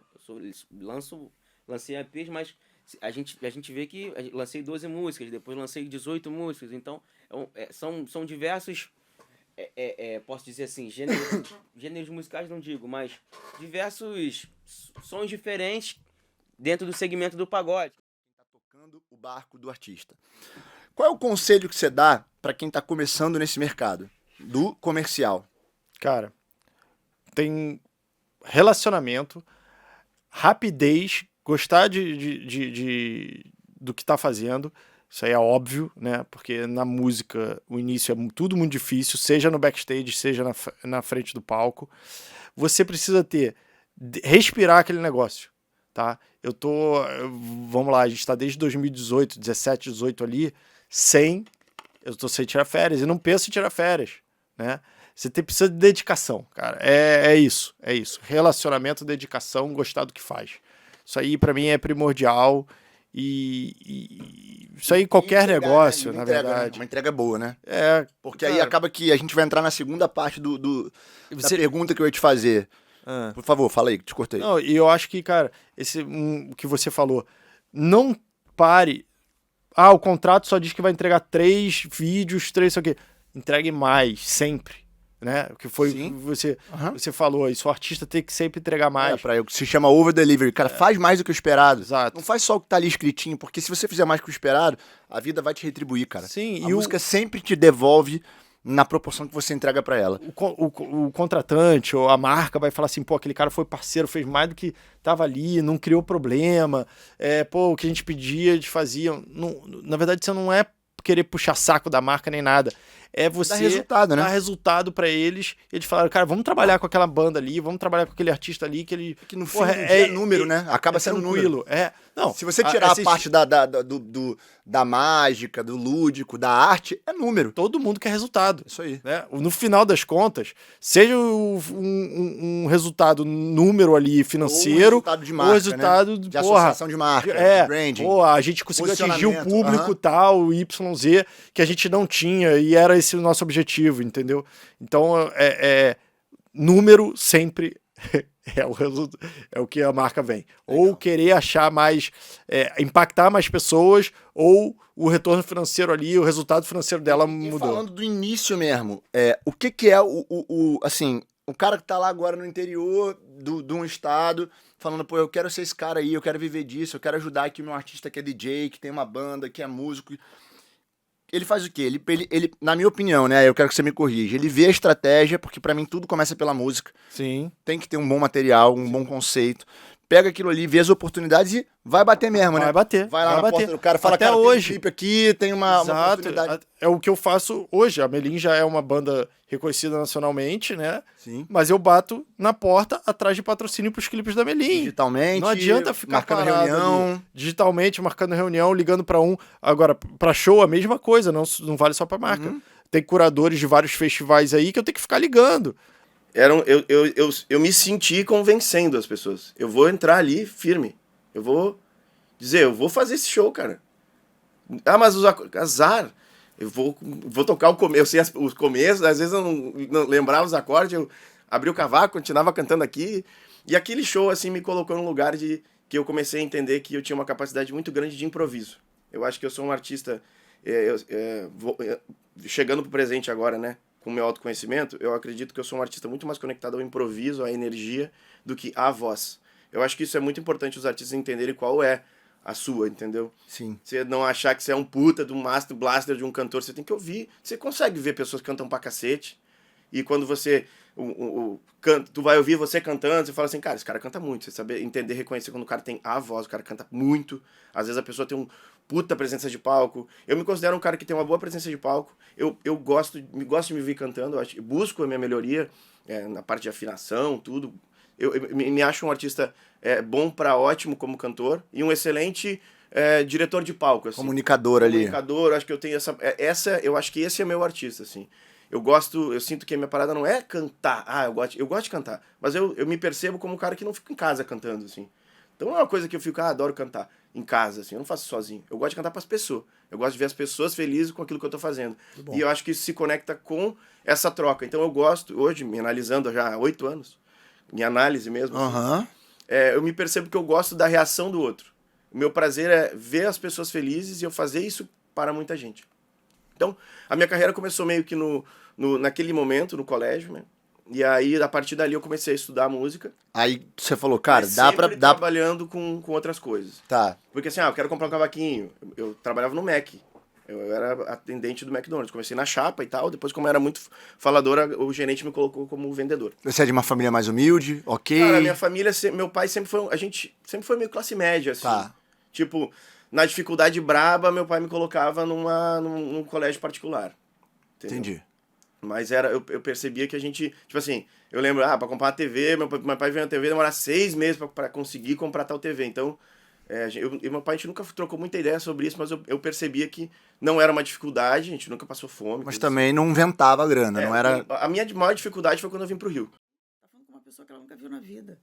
Então, isso leva um tempo. E aí, voltando por quê, né? Nos medos, no ego, na insegurança. Porque, muitas vezes, o artista, quando ele começa a se expor, ele começa a demonstrar. E aí, ele precisa sustentar uma personalidade. E quem está do lado de cada câmera e que não acessa aquele artista, ele também vai fazendo uma identificação com aquilo que ele quer. O artista não é aquilo. Entendi. Muitas vezes não é exatamente, só que a pessoa se identifica. E a pessoa muitas vezes acredita que o artista tem que manter aquela personalidade o tempo todo. Então, quando você encontra alguém, um artista na rua, aquele artista nunca te viu, mas ele é íntimo de um fã, por exemplo. O fã tem foto, o fã sabe tudo da vida, sabe se casou, se não casou, quem é pai, quem é mãe, estuda e acompanha a vida do artista, e que é muito legal, ele se identificou. Só que existem também as doenças e as neuroses de todos, não só do artista, como do fã, de quem trabalha com as pessoas, né? E aí ele começa a identificar, enquanto é na rua, ele acha que ele é íntimo do artista. Ele chama pelo nome, ele quer um abraço, ele quer um beijo. E a pessoa, ela nunca viu. E de repente está entre um avião e outro, está sem dormir, está cansado, está querendo... Tá esgotado emocionalmente por conta do trabalho. A gente sabe que a estrada esgota demais, né? Às vezes está sem voltar para casa e dormir na própria cama há 20 dias, 30 dias. Só que aquele fã é a primeira vez que ele está vendo e ele tem uma emoção, ele chora, ele se arrepia, ele quer um abraço, ele quer um carinho e o artista não consegue entregar. E aí a gente vê que começam os haters, começa aquele ataque. E para mim a insegurança do artista vem daí, porque ele quer agradar aquelas pessoas e não consegue, e ele não consegue em todo momento, porque ele é um ser humano. E você acha que talvez o artista aceitasse desde o início que ele é um ser humano e que ele é falho e que ele nem sempre vai conseguir agradar todo mundo, ele sofreria menos? Sofreria, mas para isso a pessoa precisa viver também. E aí vem o autoconhecimento. Ele entender que primeiro passo, a gente costuma brincar, é se perdoar. Primeiro passo é entender que eu não vou estar bem sempre. Imagina alguém que está no palco todo final de semana. Em algum momento você tem uma dor de cabeça. Em algum momento você não vai dar o seu melhor. Faleceu alguém que você ama. Em algum momento, o ser humano tem toda uma vida. Tem um pai, tem uma mãe, tem um nascedouro, tem uma história. O artista nasceu ali. Ele nasceu de um desejo daquele ser humano. Então ele não tem um histórico. Ele tem que ir ali entregar aquela música, entregar aquela arte. Só que o ser humano que sustenta esse artista, onde ele fica? Entendi.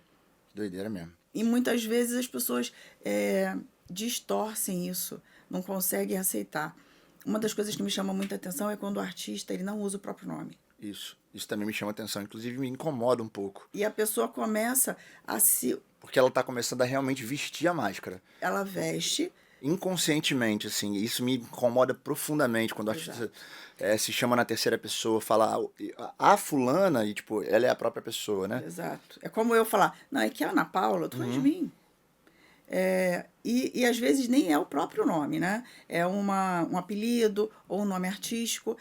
Uma vez eu conversei com um artista e eu chamei pelo nome dele, não pelo nome artístico. E ele olhou para mim como se eu não estivesse falando com ele. Ele não reconhecia mais o próprio nome.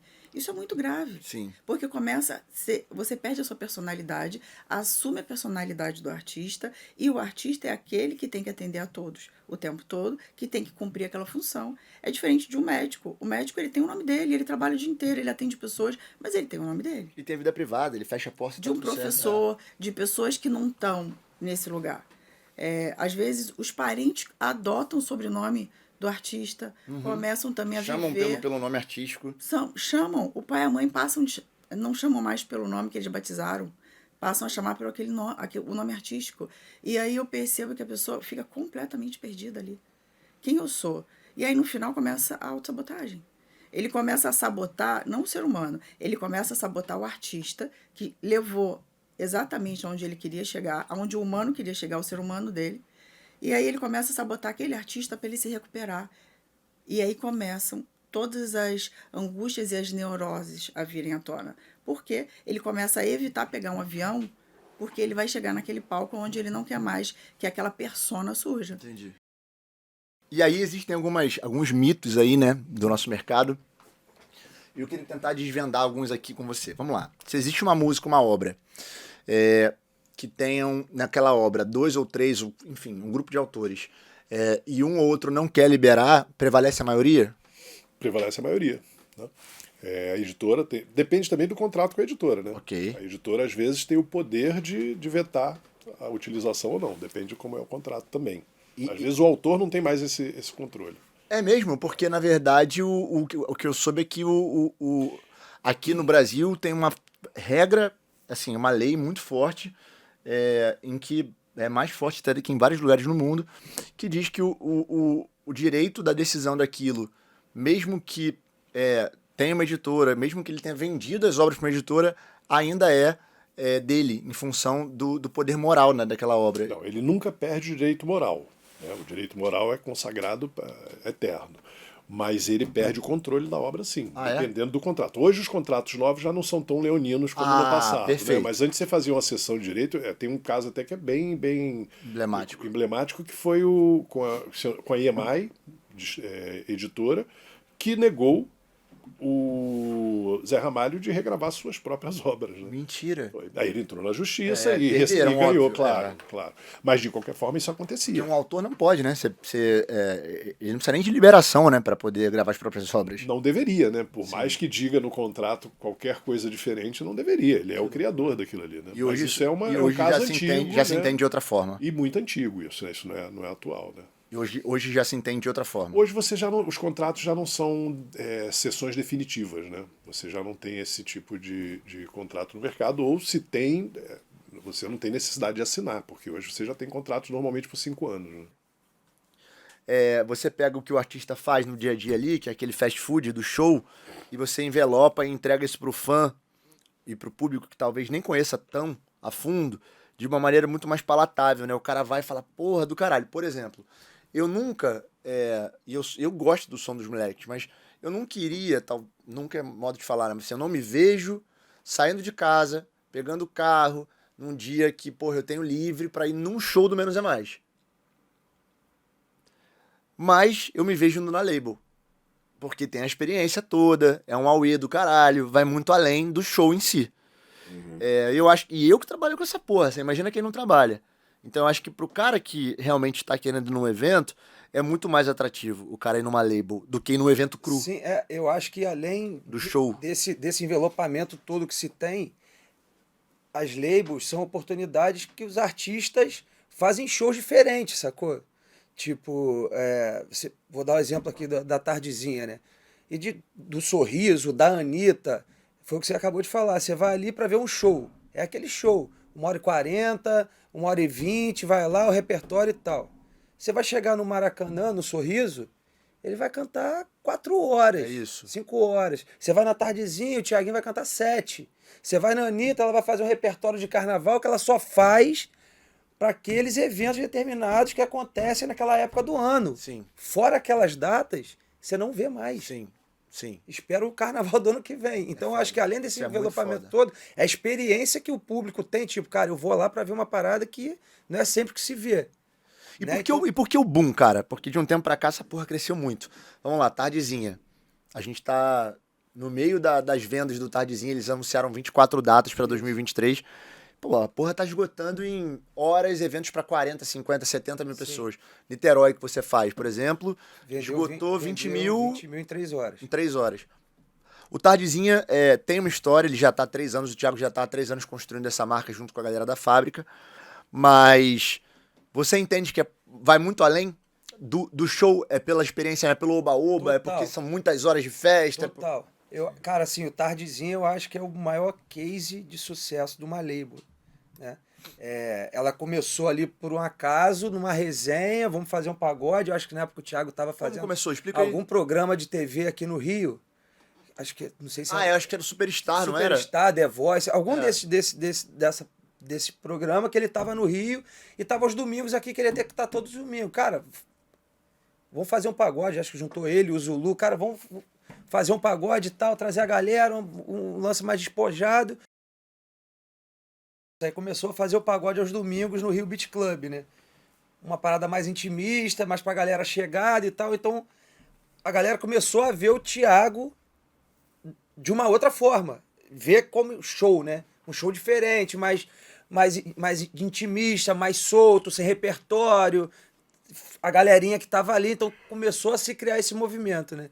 E hoje, cara, assim, eu acho que a galera conseguiu criar um sentimento Tardezinha, sacou? Entendi. Que é bizarro. Tu acha que a galera que foi no Tardezinha tem uma memória afetiva foda?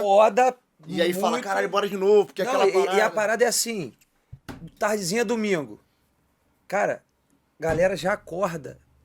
Play no Spotify, Deezer, tudo, Tardezinha, CD do Tardezinha, e já começa mesmo. A galera chega no evento num clima de euforia absurda. Você já tava desde o primeiro? Não. A gente fez o Tardezinha de Niterói. Mas desde o primeiro, Niterói? Desde o primeiro. Niterói só teve um. A gente fez Niterói, Búzios e Juiz de Fora. Né? Agora a gente vai fazer Niterói de novo e vamos fazer Floripa. Né? Que eles diminuíram.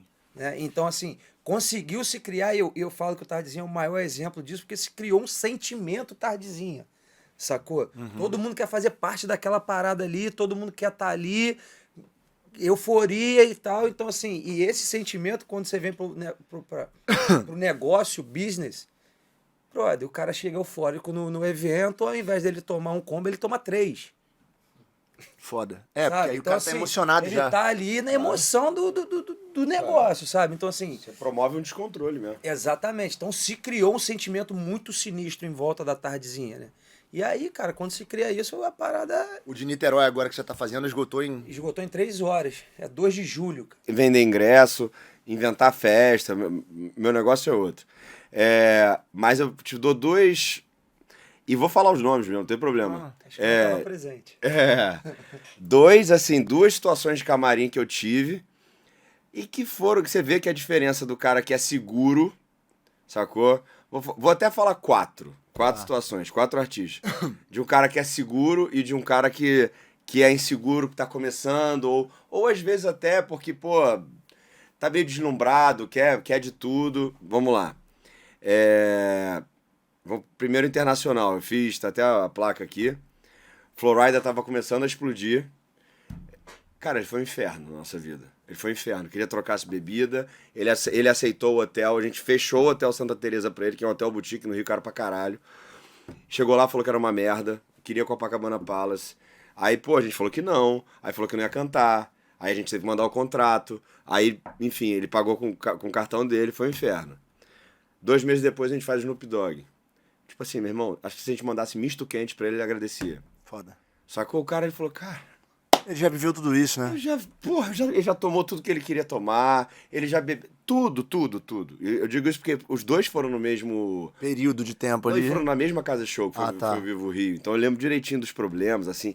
O Snoop Dogg, porra, voltou no palco pra dançar. A única coisa dele, meu irmão, que ele queria maconha infinita, era só isso. Mas fora isso, tudo bem. E de artista brasileiro, que foi na mesma época também. Cara, e a gente foi fazer um show, foi fazer uma festa de funk no Jockey, que ia tocar o Livinho. Cara, ele mandou um rider de camarim, sem sacanagem, brother. Monstruoso, mas monstruoso, e com coisas que são, você fica à mercê da situação. Tipo, eu quero esses hambúrgueres tal do McDonald's, a salada do McDonald's. Cara, só que foda-se, a gente cumpriu. A gente botou um produtor de camarim e cumpriu. Cara, ficou uma pessoa vendo tudo, falou assim, não, vocês erraram o sabor do Neston, ele não vai cantar. Eu lembro dessa porra. Eu tava também nesse dia. Como não, a gente pegou a assessoria de imprensa e botou no jornal isso. Do Neston eu lembro dessa porra, doideira. Sim, saiu no Samuel da Van, né? Também teve uma porra dessa, não teve? Que a Van tinha que ser prata. Não, a Van teve o Jarul que queria limousine, só que ele tava na Niemeyer, sacou? A limousine não ia fazer curva, porque ele tava no Sheraton, e o Florida queria Escalade, e não tinha Escalade no Rio de Janeiro, sacou? Aquele carrão lá dos Estados Unidos. Cara, meses depois desse negócio do Livinho falar que eu não ia cantar por Neston, aí eu tava no Vivo Rio, fazendo show do Jorge Benjor. Cacete, mano. Aí, de repente, abre a porta, o Jorge Benjor fala, rapaz, tudo bem? Eu falei, fudeu. Caralho. Tipo assim, já fica nervoso, né, cara? Pô, os ídolos do teu pai estão te olhando. Aí eu falei assim, posso te pedir uma coisa? Eu, claro, pô. Então, eu tô nesse camarim aqui, eu falei, puta que pariu. Vai me dar uma enrabada agora, sem tamanho. Deve estar faltando coisas. Ele falou, camarim é muito grande. A minha banda tá no camarim 2, que é menor. Você se incomoda se eu trocar? Aí eu falei, não, a gente troca. Ele, não, calma, fica tranquilo. Aí ele foi, pegou o papel, Jorge Benjor, tirou, bateu na banda, no camarim da banda, falou, galera, vai lá pro outro camarim que é maior. Aí tirou o papel da banda, botou Jorge Benjor no 2 e deu o papel pra eles e falou, vou ficar aqui nesse menorzinho mesmo. Foda. Cara, isso é muito comum. Isso é muito comum. Porque os caras que já são muito grandes, que já passaram por tudo isso, já viveram tudo isso, eles sabem que no final não é isso que importa.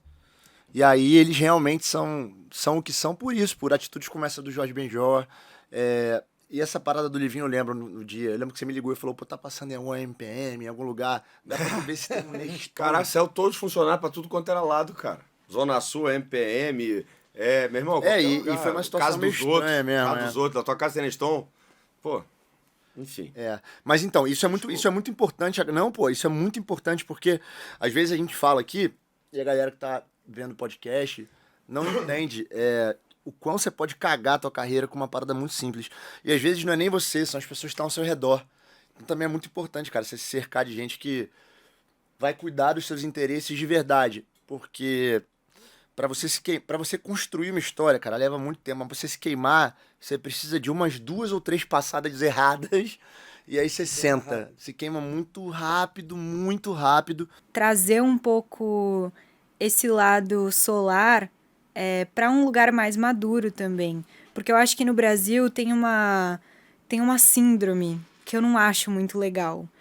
De colocar artistas femininas em caixas. Então, se a artista não é uma artista que sensualiza da forma que se espera, porque eu acho que eu sou uma artista que vai cada vez mais trazer um lado mais sensual, porque eu acho que faz parte do meu amadurecimento também.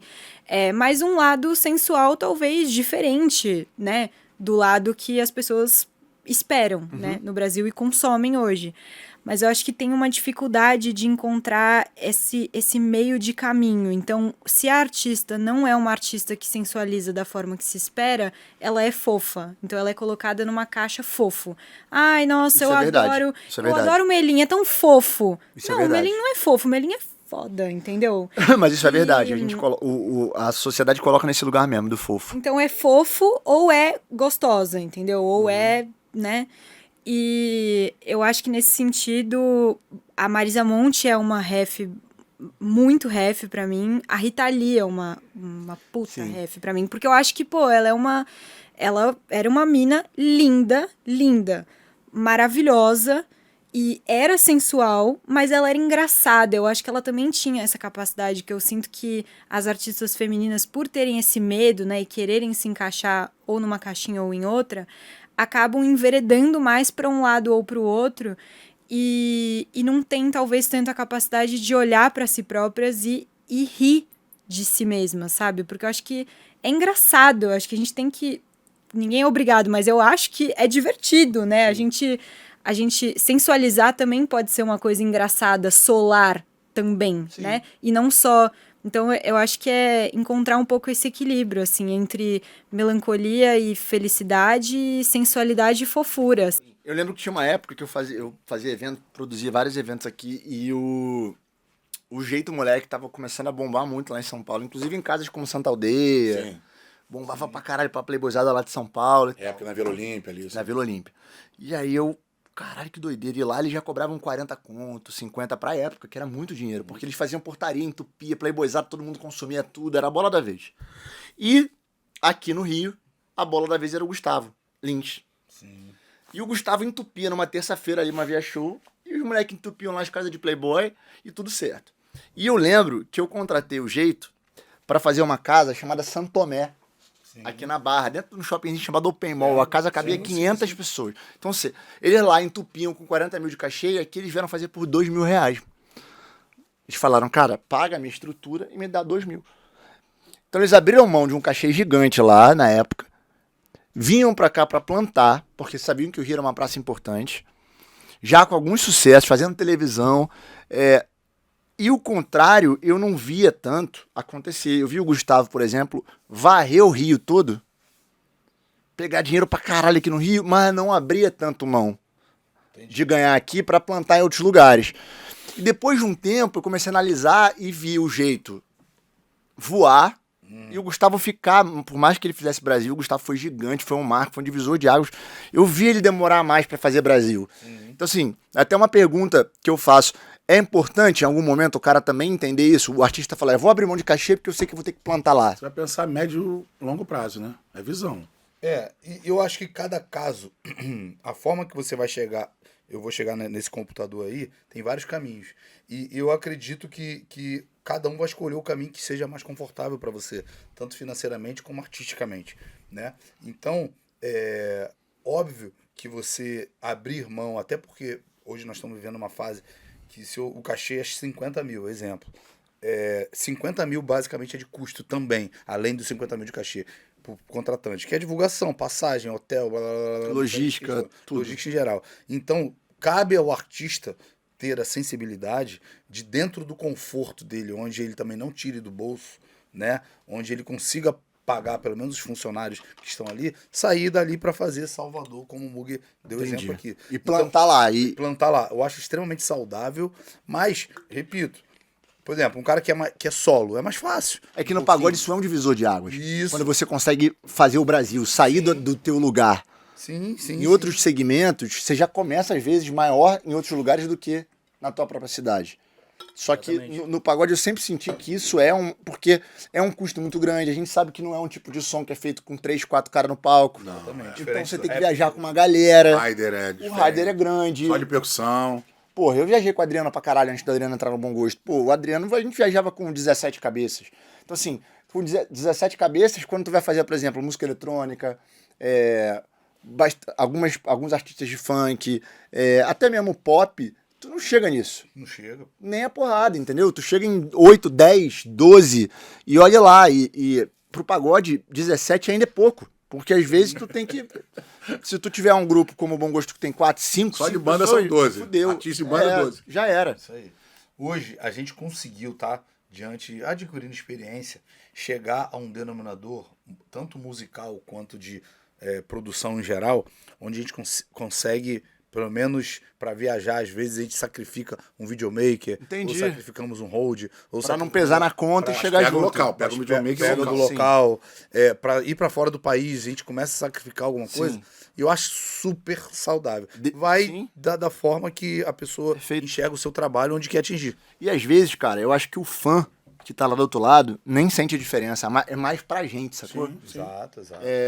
Eu sempre falo essa porra. Às vezes o artista sobe no palco e a satisfação dele tá com tudo em ordem ali, do show, conta pra caralho, óbvio. Porque às vezes tu não tá com teu hold, que não sabe o momento exato, tu não tá com o teu videomaker que vai fazer, ou o teu fotógrafo vai fazer a tua melhor foto, então depois tu vai ter que ficar garimpando foto, garimpando vídeo, editando vídeo. Dá um trabalho. Mas pro público, não conta, mano. No final, o cara que tá lá, ele tá achando igual se tu levar o som igual, se tu tiver ali com o estado presente de espírito.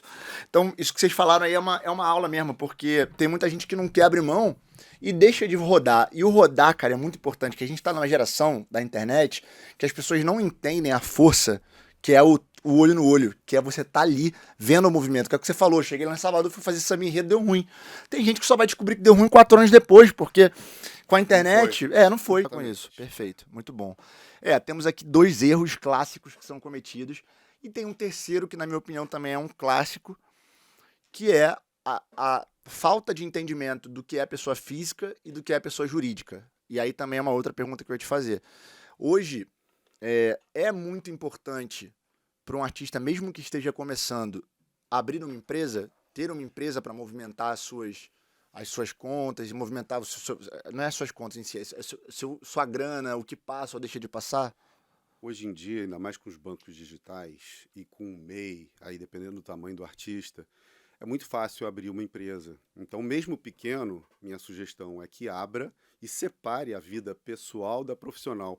Ah, não, mas é só isso que eu faço. Tem um cartão só para a vida pessoal, profissional. Uma conta para a vida profissional, outra para pessoal.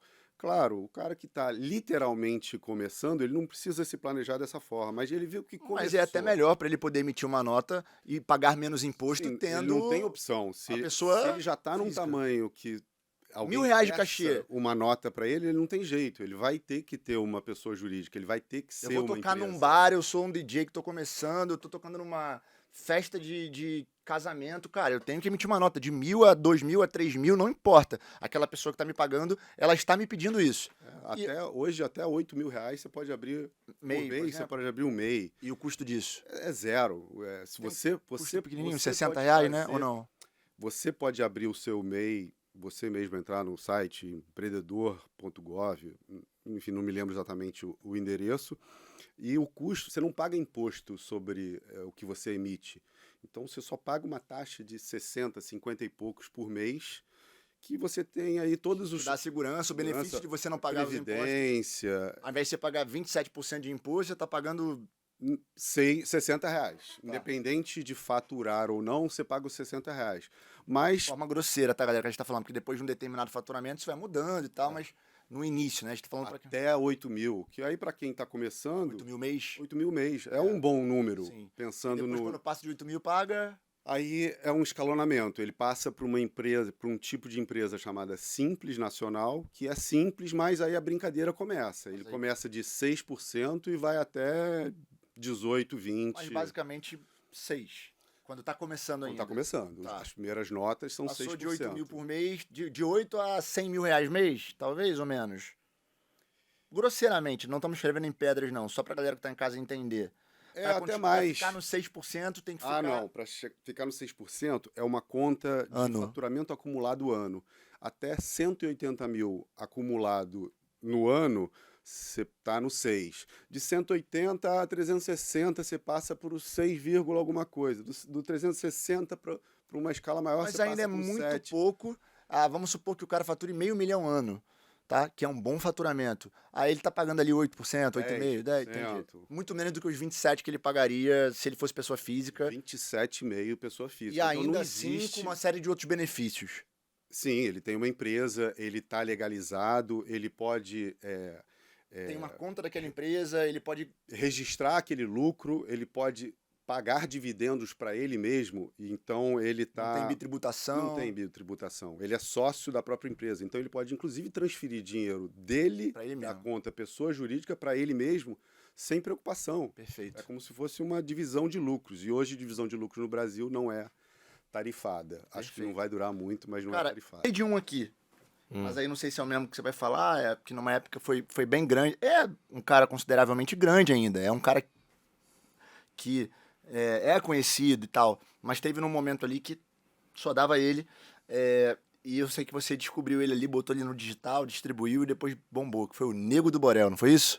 O Nego do Borel, a gente veio desse trabalho da distribuição digital lá atrás, onde a gente realmente identificava alguns talentos. Veio lá daquela parte que você Lá começou, daquela parte de novos negócios, onde a gente tinha esse selo, né, da Sony, que a gente chamava, onde a gente descobriu artistas. Um deles foi o Nego do Borel. Tivemos outros artistas que ranquearam, mas o Nego me veio... conta alguns aí. Nego do Borel, que você pegou... Cara, como é que era isso? Você pegou ele distribuindo ali, pequeno ainda, e falou, cara, aqui tem potencial. A gente pegou ele ali, realmente ele não tinha... Quem administrava as redes sociais dele não era ele, eram outras pessoas, assim, ele nem sabia quem era que cuidava. Então a gente teve que pegar a equipe toda para conseguir organizar essa vida toda. O canal do YouTube também não era ele quem detinha o controle, quem monetizava e tudo mais.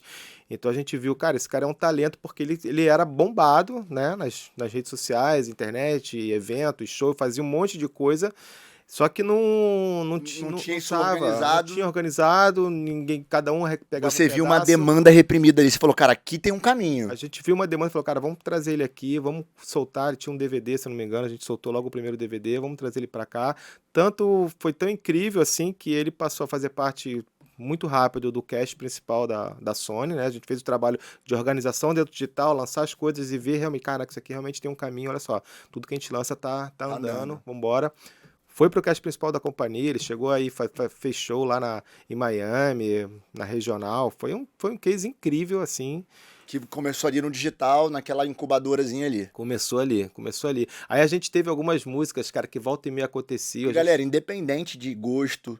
Não, exatamente, a gente tá falando aqui de do outra artista, do timing, do quão é maneiro isso, de você poder ver o cara fazer uma música, andar, e aí o AR olhar e falar, aqui eu acho que essa brasa, essa fogueirinha aqui, acho que dá pra virar um fogaréu. E aí pegar o cara e trabalhar ele junto com uma equipe enorme e a coisa acontecer. E aí quais são... Dá outros exemplos aí. Cara, a gente teve, assim, um artista também que a gente fechou lá atrás, nessa distribuição, e que hoje tá com música no chart dentro do sertanejo, que foi Guilherme Benuto. Lembro Também você aconteceu isso. Deles. Hoje ele tá com 2 músicas no top 10, tá um artista que tá em crescimento muito grande, artista sertanejo. A gente teve uma música do... música no top 10 é pesado, né? Pesado, incrível. A gente teve uma música também que... E hoje eles são Sony? Hoje eles são Sony, já também do cast principal. Beleza. Hoje a gente, na verdade, só para te explicar, a gente tem esse modelo ainda, só que a gente tem um selo que a gente chama de Filter Lab. Entendi. Dentro da Sony, onde a gente traz esses talentos, a gente faz um investimento voltado ali dentro dessa parte de distribuição digital, com o objetivo de esse artista se transformar para o cash, migrar para o cash principal Aí ele da companhia. começou a dar resultado, começou a mostrar minimamente que tá andando, vocês vão lá e pum, puxam ele. A gente investe ali, vê, vamos lá, vamos apostar aqui com investimentos menores, a gente vê que a coisa está acontecendo e a gente traz e ele migra pro cash principal da gravadora. Aí Guilherme Benuto. Não, aí teve uma música, cara, que foi muito engraçada, que foi uma das Eu músicas... lembro que eu tava viajando, você me mandou uma música da Tati Zaki, pode ser? Então, é exatamente essa. A gente conseguiu bater o primeiro lugar geral na época, cara, assim, sempre né? Muito difícil você estar no primeiro de tudo. E o Dadá Boladão com a Tati Zaki, a música Surtada, que também foi da parte da incubadora. O Dadá era um artista que estava com a gente ali lançando algumas coisas, a gente acreditando e já era do Filter Lab, então? Já era do distribuição. Não, ainda não existia Filter Lab. Filter Lab é uma coisa mais recente. Mas era da distribuição, um artista que a gente acreditava e ele chegou com essa música, a gente soltou e a música bateu o primeiro lugar.